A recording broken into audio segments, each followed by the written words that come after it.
ആഹാ, നീ എന്താ ഇവിടെ സുഖചികിത്സക്ക് എങ്ങാനും വന്നാണോ? ഏതു നേരം വിശ്രമത്തിലാണല്ലോ തമ്പുരാട്ടി. അല്ല, എന്താ നിന്റെ പ്രശ്നം? വന്നപ്പം മുതൽ നീ ഇങ്ങനെ താങ്ങി തൂങ്ങി നടപ്പാണല്ലോ. എന്താ നിന്റെ പ്രശ്നം ഞങ്ങളോട് പറ. ദേ, എന്തെങ്കിലും പ്രശ്നം ഉണ്ടെങ്കിൽ അത് മനസ്സിലിട്ട് നീറ്റാതെ ഞങ്ങളോട് തുറന്നു പറയുന്നേ. ഞങ്ങൾ വിചാരിച്ച ചിലപ്പോ അതിന് പരിഹാരം കാണാൻ പറ്റിയെങ്കിലോ. ഒരു പ്രശ്നമില്ലാത്തവള് പിന്നെ എന്തിനാ എപ്പോഴും ഇങ്ങനെ സങ്കടപ്പെട്ട് നടക്കുന്നേ?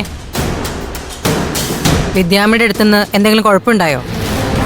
അതോ നിന്നെ ആരെങ്കിലും ഉപദ്രവിക്കാൻ വന്നോ? പിന്നെ എന്താ നിന്റെ പ്രശ്നം? ഓ, ഒരു പ്രശ്നമില്ലെങ്കിലേ ചടഞ്ഞുകൂടി വീട്ടിൽ ഇങ്ങനെ വെറുതെ ഇരിക്കുന്നതാ നിന്റെ പ്രശ്നം. ദേ, ഇവിടുത്തെ എല്ലാ ജോലിയും ചെയ്യാൻ ഇപ്പൊ ഞാൻ ഒറ്റയ്ക്കേ ഉള്ളൂ. എന്തായാലും നീ ഇവിടെ പുറത്തേക്ക് വന്നല്ലോ. ഇനി പഴയതുപോലെ വീട്ടു ജോലിയൊക്കെ ചെയ്യാൻ എന്നെ നീ ഒന്ന് സഹായിക്കണം. അല്ലാതെ എപ്പോഴും ഇങ്ങനെ ഭക്തമീര കളിച്ച് നടക്കാന്നൊന്നും വിചാരിക്കണ്ട. ഒരു 100 കൂട്ടം ജോലി കിടപ്പുണ്ട് ഇവിടെ. ആ തൃക്കൈ കൊണ്ട് എന്തെങ്കിലുമൊക്കെ ഒന്ന് ചെയ്ത് ബാക്കിയുള്ളവരെ ഒന്ന് സഹായിക്കേ. ദേവൂട്ടി വന്നല്ലേ ഉള്ളൂ, കുറച്ച് കഴിയട്ടെ അമ്മ. ഇനിയും തന്നെ കുറച്ച് കഴിയുന്നേ. വന്നിട്ട് കുറെ നേരമായില്ലേ.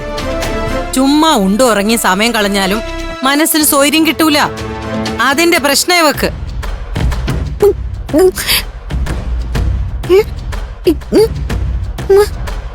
ഇനി ചെയ്യേണ്ട ജോലിയുടെ ലിസ്റ്റ് ഞാൻ തന്നെ തരണോ? ഇവിടുത്തെ ഓരോ കാര്യങ്ങൾ കണ്ടറിഞ്ഞ് ചെയ്തൂടെ നിനക്ക്?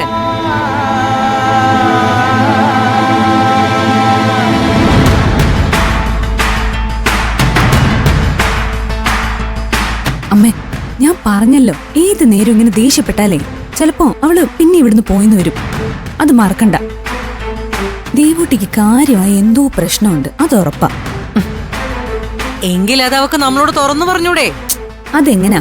അമ്മ ഏത് നേരം ഇങ്ങനെ ചാടി കിടക്കാൻ ചെന്നാ കാര്യം ഇങ്ങനെ അറിയും. ദേ, നയത്തിൽ ഞാൻ ചോദിച്ചറിഞ്ഞോളാം. അമ്മ ചുമ്മാ ഉടക്കൊണ്ടാക്കാൻ വരാതിരുന്നാ മതി.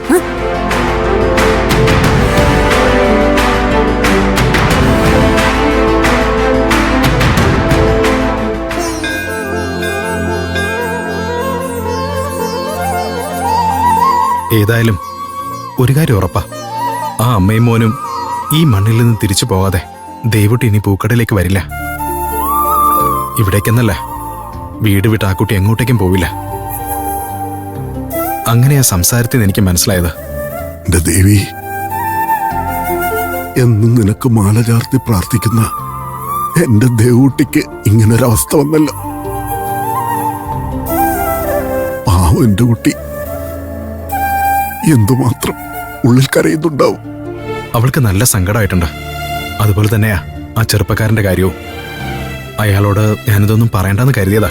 പക്ഷേ ഒന്നും അറിയിക്കാതിരുന്ന അയാൾ ദേവൂട്ടിയെ കാണാനുള്ള ശ്രമം തുടരും. അത് രണ്ടുപേർക്കും വീണ്ടും പ്രശ്നമായി വരില്ലെന്ന് ആലോചിച്ചപ്പോ പറയുന്നതാ നല്ലതെന്ന് തോന്നി. അറിഞ്ഞപ്പോ അയാളും ആകെ സങ്കടത്തിലായി. ഒരു കണക്കിന് ഇതിങ്ങനെയൊക്കെ ആയിത്തീർന്ന നന്നായി. ആ അമ്മയും മകനും ഇവിടുന്ന് പോയാല് ദേവൂട്ടിക്കും അതൊരാശ്വാസമാകും. പയ്യെ പയ്യെ അവളെല്ലാം മറന്നു തുടങ്ങും. ഇവിടെയും അമ്പലത്തിലും വിദ്യാമ്മയുടെ അടുത്തൊക്കെ ആവുമ്പോ അവൾക്കതിന് വേഗം കഴിയും. അമ്മ ചിലപ്പോ മടങ്ങിപ്പോകുമായിരിക്കും.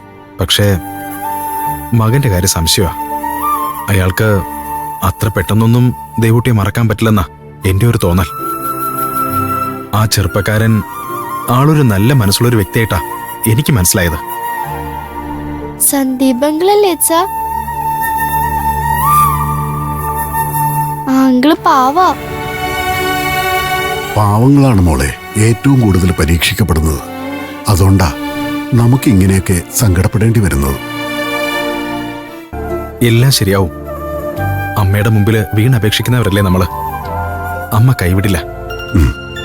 ആ വിശ്വാസത്തിലല്ലേ നമ്മളൊക്കെ എന്നും ജീവിച്ചു പോകുന്നത്. നേരെ ഒരുപാടായി. എന്നാ ഞങ്ങൾ അമ്പലത്തിൽ പോയി തൊഴുതിട്ട് വരട്ടെ. വാ, ഒരു ഹാരം എടുത്തോളൂ. മോളെ